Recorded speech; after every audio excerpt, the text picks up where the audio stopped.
Hello, and welcome to Take Back Time. My name is Penny Zenker, and I'm your host. And today we are talking about too much to do, because that's what's going on with a lot of people today. Too busy, too much to do, overwhelmed. And I'm excited because on this show, we're always bringing on the best guests to talk about, cutting edge tips and hacks and ways to look at things that are different, that give you the edge up and help you to manage this too much to do. And today I'm so excited to have Jones Loflin on. He has made it his life's work to deliver powerful ideas and practical solutions to individuals and organizations who are struggling with too much to do. And his books are described as illuminating and his presentations as unforgettable. In his 24 years as a speaker and trainer, he's helped countless people to regain confidence in their ability to achieve greater success in work and in life. Jones's innovative solutions on leadership, change, time management have attracted attentions of organizations around the world, including Federal Express, Choice Hotels, Toyota, Raymond James Financial, State Farm, and even the United States military. And, basically, prior to becoming this international recognized speaker, Jones was an educator, and his past work includes serving as Train the Trainers for the best-selling book, Who Moved My Cheese? So if you remember that one, that was a great one. So Jones is also a co-active coach focusing on the areas of leadership, change, time management with his clients, and he's a member of the National Speakers Association as well as the Association for Talent Development. Woo! So without further ado, Jones, welcome to the show. Oh, thank you so much, Penny. I've been excited about the opportunity. I love the list of topics that you address and the variety, because I find that in my world, it's not always just about trying to get improvement in one area. If I can pick a nugget or two from lots of different types of podcasts or interviews, and I find that serves me well. So glad to be here. Absolutely. So, why are you so dedicated to helping people with too much to do? Was this a major issue for you in the past? Oh, absolutely. I think all of us in the learning and development world, or many of us in the learning and development world, start out with I'm struggling with this, and how do I find something that works for me? And so it was. I've always been a huge fan of time management. In the late 80s, I was one of those people who carried around the brown Franklin Covey planner. Yeah. Some updated versions of that even today, but it was beyond that. It's just this whole idea of we've got this limited resource of time. How do we use it as effectively as possible to accomplish what's important? And it's always been a struggle for me. And so as I began to figure out some solutions that worked for me, I started offering them to other people. And then, of course, that later became a book and training programs and those kinds of things. So that was kind of my journey to getting here. So, the struggle with time, why are we so focused on time? Well, because it's again, I said a moment ago, it's a limited resource, but we treat it like it's not. We don't plan our days as efficiently and effective as we could, because we just kind of subconsciously sometimes go, well, I'll have time for that later. I'll get to that later. And then there's always these things that come along that fill up that space that we were going to use for something more important. And now we're relegated to, as the old saying goes by Stephen Covey, we're focusing on the urgent and not the important. Right. I think also that the focus on time creates us in scarcity mode, right? And really takes away, why shouldn't we be focused on our outcomes and what we want to achieve? And when we're focused on time, it just creates more stress, right? Absolutely. You couldn't have said it better, is that it really does. If we were focusing on outcomes and how we were going to use that time, that's one thing. But when we're constantly looking at, I've got 15 minutes or I've got an hour, or, and we're looking at the time component, it really does create this sense of hurry for us that a lot of times isn't healthy in getting to those most important things. Right. I could see both sides, right? I could argue both sides, because you said, a lot of times we think that we have so much of it that we squander it away, right? So I guess it's really interesting and important to be thinking about what our relationship with time is. Yeah, and that's a great statement. What's our relationship with time? Do we look at it as we look at it as an asset, or do we look at it as a liability? And I think it is both. I mean, it's not one or the other, but so many times we're looking at it, in your words, so you look at it like a liability, and then we're just so overly concerned about how we use it in the moment and not really looking at the bigger picture of planning out our days and our weeks to get our highest priorities accomplished. So how do we get stuck with all this, like, too much to do? Is today, this is a loaded question. So is today, do we have more to do than we had 10 or 20 years ago? I mean, that's what people are saying that they feel. Like, what do you think about that? Well, I think one of the things is just the expectations we placed on ourselves. And I'm not one of those people who says, oh, it's all because of technology. I think technology's had a huge influence in that because information can pass by so much more quickly and can be transferred between people so much more quickly than it could 10 or 20 years ago. And because of that, it creates an expectation that all of us have that if I need something from you, Penny, you can get it back to me a lot quicker than you could 10, 15, 20 years ago. I think something else that happens is when we talk about the expectations, we're looking around at other people who seem to have it all together or seem to be getting the right things done. And so we think we have to do the same things that they're doing. And so I think there's a number of things that have gotten us to this point where we just feel like there's so much to get done. And the other thing we won't do, I think, is that we won't just stop and go, what is most important to me? We just kind of throw do that. Duh, right? Duh. Exactly. So why don't we do it? What's your answer to that? Like, how do you help people? The reason we don't do it because it just seems counterproductive. And if I've got a busy day, my tendency, my natural tendency is, okay, I just need to check off the next item. I just need to get it done. And as I often say, just because you're checking the item off doesn't mean it was the most important thing for you to do.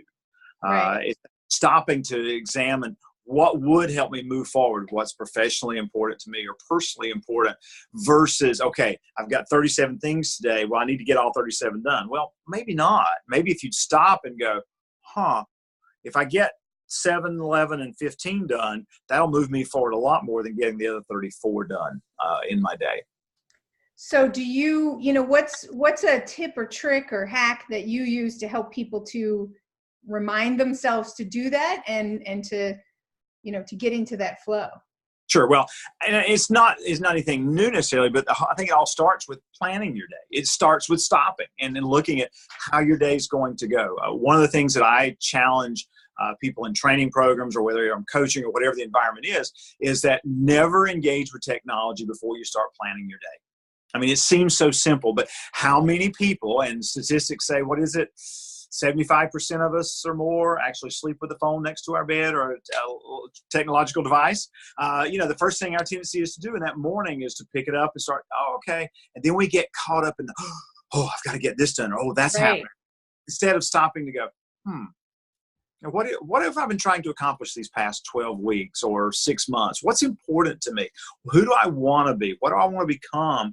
And then beginning to say, what does that mean that this day should look like versus reacting to the urgent, the emails, the messages that are on that device. So that's one strategy. Okay. So the one strategy is not to touch technology before you start your daily plan. So do you suggest to people that they schedule it? Absolutely. As far as scheduling their planning? Yeah. Oh, absolutely. Yeah, I think that's so critical that first thing in the morning, or even if it's in the day before, the evening, before you go to bed. But yes, to schedule that planning time and to really spend some really positive time thinking about what is it you want to accomplish and also reflecting on how the previous day has went. As you are making your plans to see what needs to be brought from previous days or the past week. But yeah, I think that has to be a part of your day. And that's so counterintuitive to many people because they start their mornings in a hurry, trying to get everything done at home if they want to get done. Then they rush to work. And then many times there's that first urgent thing awaiting them. And they don't actually stop and go, okay, I'm going to plan. And so I think that it does have to be scheduled. Yes. Well, I think that, when we start in that hurried, busy, we don't think, right? And then we just go stressfully into one thing or the next, and we're not purposeful at all. So, it's so key to really get that time to get purposeful about what it is that we want to create and what the results are that we're looking to achieve. Yes, and you hit it so well. Is the purpose, and one of the things that I teach a lot around, one of my models that I use is that you need to manage your work and life like it's a circus. And one of the things we talk about, and it's really interesting, is in fact, in a training program, If you've ever been to my house, by the way, it is like a circus. Good, that's a great. See, you got the imagery. We've got a great. I got it.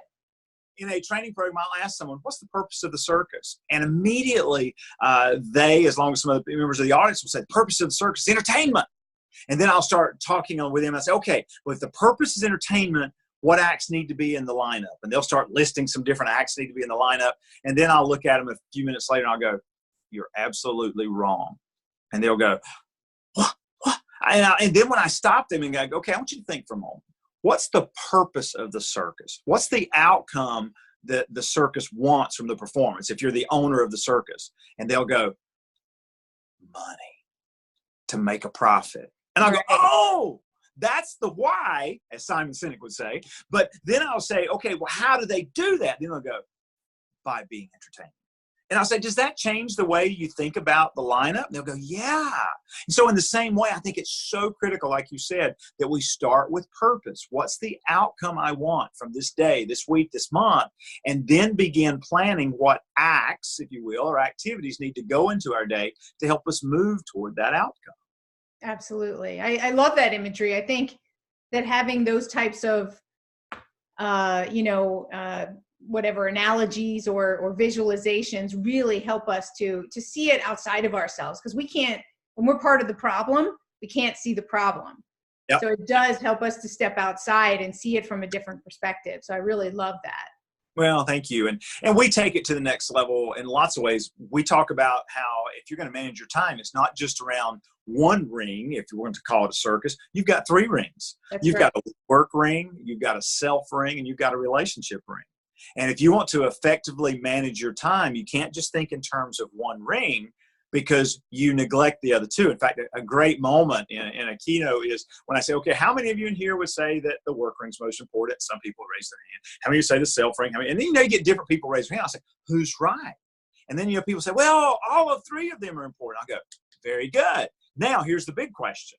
Which one do we neglect most often?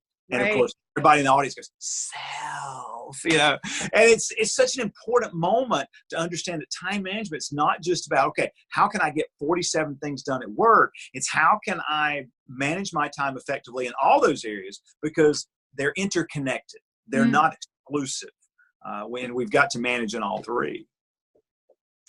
Absolutely. What other types of tips do you could you share with the audience to really help them with this idea? Now I think by putting it into 3 rings, you give some categorization to it. So maybe it reduces the stress a little bit, because sometimes when the list is like this without any categories, reduces the stress a little bit, but there's still so much that they're juggling, with all of these 3 rings. So what are some other, key tips that you offer? Yeah. One, it's a tip. It's not for me. It was from a participant in a training program a few years ago, and I loved it, and I use it so often. When I was talking about this whole concept of juggling elephants, that when we're trying to get everything done, it's overwhelming, it's heavy. And so one of my audience members said, yeah, so I guess you got to ask yourself the question, what are you willing to fail at? And of course, none of us want to talk about what we're willing to fail at, because we're going to succeed at everything. And so it's such a powerful question. If I've got so much going on, what am I willing to fail at? Okay, I'm willing to fail at having everything in order in my office, or I'm willing to fail at having the cleanest house in the world, or so that I can succeed at being a great parent, or so I can succeed at being present with my team members when I'm at work. So I think that's a strategy that's really important. When you start feeling that pressure, is okay, I can't get it all done. What am I willing to fail at? And then begin to identify some of those things, and understand that by identifying those things, it gives you the space, at least mental, if not physical, to begin saying, okay, what do I want to succeed at? And to get to my... I love that, because it goes back to what you said earlier around the expectations. So by asking that question, you're allowing yourself to shift your expectations of yourself and say, it's okay to have lower expectations in this area, so that you can live up to higher expectations in another area, right? So I think that's a great connection to where you started on expectations. Well, thank you. Thank you. Yeah, because it is all about being mindful. I mean, you've had guests on your show that have talked about that. It's about, you've got to stop and think and reflect. And sometimes those jarring questions will help you to do that and to go a little bit deeper into yourself so that you're not just accomplishing the task, you're actually moving your work and life forward. Absolutely. I think questions, I mean, it's so simple and yet so powerful just to put the right question in there to help you to reflect, to step back, to, to evaluate. Super, super powerful. And for whatever reason, that's another really simple trick that we just forget and we don't do, is ask more questions, Oh, and I always, go ahead. I was going to say, Marshall Goldsmith's book, Triggers, phenomenal book. And he talks about the power of daily questions. And I have instituted some of that in my own life, is that when I'm trying to make a change or manage my time more effectively, I find that if I will come up with 3 to 5 questions to ask myself at the end of each day, that helps me to evaluate how my day went and what I need to do differently tomorrow, especially if I rate myself on that scale of 1 to 10. So a phenomenal book that I've gained much from was Triggers. Yeah, I thought that was a great book too. Absolutely. And, I think that people can just arm themselves with asking more questions. So for myself, through some of the coaching that I've done, and even in my own life, I learned that in the beginning, when somebody would give me an assignment, as a consultant, I want to please, right? So everything's urgent. So I think giving me something, have to have it done by tomorrow. And I would have too much to do and be totally burnt out. And I realized that I could just ask a couple of questions to manage expectations, going back to the expectations part. And I would just say, when do you need this by? And how many times did I actually hear, I'm going on vacation, so I don't need it until the following Friday? And you're like, what? Like, had I not asked that question, I would have rushed it there. And then I wouldn't have gotten any response because they weren't there. They just want to get that hot potato off their chest or back and get it to you. So by asking a couple questions, when do you need this by? Can I split this up into different deliverables, different pieces? 3 to 5 questions on that when somebody gives you an assignment or asks you to do something, that you can get clarity, that you can also understand what their expectations are and manage them and set your own, more accurately. Because I don't know, I think we have this, it's an American thing. There was actually a book published a long time ago called The Stuff Americans Are Made Of. And one of those things is we're made with a higher sense of urgency. Yeah. And so we have to now, with technology and everything, we've got to totally manage that. Mm-hmm. And you bring up such a good point, a place about managing our time is so much about communications. It's not just about the tips and the tricks and managing procrastination and ABC and all that stuff. It's about how are we communicating with other people? How are we communicating our current workload? There's a strategy that I try to teach people about is, it's okay to communicate your workload. You're not whining, especially if you're focused on the organization's highest priorities. If you're doing what your boss is wanting you to get done, it's okay to say, working on this, and this, as you've asked me to, is going to cause me to have to slow down on this, and then asking for help from that position of strength. That's what your manager or supervisor gets paid to do, is to help sort that out. And asking that question of, help me understand which one of these is most important, because I want to focus my time and energy where you need me to be. But so many people won't take that first step and ask the question because they're afraid they're looking weak. And I say, guess what? Your boss already knows you're not getting everything done because you're not turning in the stuff. Right. Absolutely. Absolutely. And they don't always know everything that you're working on. Right. And maybe because there's matrix organizations today where, different projects are giving you different things to do, and your boss might not be privy to all of that. Mm-hmm. Absolutely. So I got to say, there's in a moment in one of my training programs, I'll ask that question that you just said. I'll say, what % of your current workload does the person you report to understand? Of everything that's on your plate, what % do you understand? And when I go down the line, it usually averages out to about 60%, maybe 50%. And I say to them, okay, if your boss only understands 50% of your workload, why is it a problem for them to ask you to do one more thing? And people go, yeah, Right. And why should it be a problem for you to communicate what it is that you do have going on? Yeah, Right. Because they only know 50%. exactly. You're exactly right. So I love that. That's good stuff. Really good stuff. So we talked about expectation management of self and others, the communication aspect of it. We talked about planning and how important that is. What else, as we sort of wrap up and wind down our podcast here, what's one of the things that a mentor or that you learned the hard way that is one of the most important things to you now because of that? Oh, that's a great question. I think the thing that probably has resonated with me the most, and we put this in the book, Juggling Elephants, as far as in the story, was this whole idea of taking an intermission, of stopping to see how things are going.